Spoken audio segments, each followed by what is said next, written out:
అవినీతిపై కాంగ్రెస్ మాటలు చెప్తోందని కానీ పూర్తి స్థాయిలో ఎంక్వైరీ చేసిందేమీ లేదన్నారు BJP MP doctor Laxman. Medigadda కేసును అటకెక్కించారని, ధరణి దరఖాస్తులపై ఇప్పటివరకు చర్యలు తీసుకున్న దాఖలాలేవీ లేవన్నారు. హామీలపై ప్రజల దృష్టిని మరల్చేందుకే కాంగ్రెస్ సర్కార్ కల్లబొల్లి మాటలు చెబుతోందని ఆగ్రహాన్ని వ్యక్తం చేశారు. పూర్తి స్థాయిలో ఈ యొక్క అంశం మీద కూడా నిబద్ధతతో విచారణ జరిపించి ఇప్పటి వరకు కూడా బీఆర్ఎస్ ప్రభుత్వం యొక్క నాయకులను బాధ్యులుగా చేసి వారి మీద మరి దర్యాప్తు జరిపినటువంటి దాఖలాలు కూడా కనపడతలేము.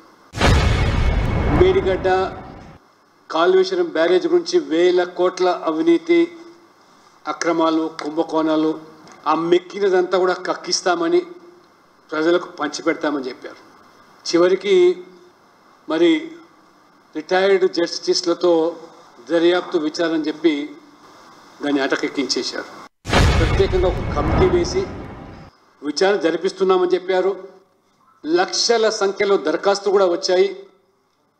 ఆ రకంగా బీఆర్ఎస్ నాయకుల యొక్క భాగవతం బయట పెడుతున్నాం, భూముల కుంభకోణం అన్నారు.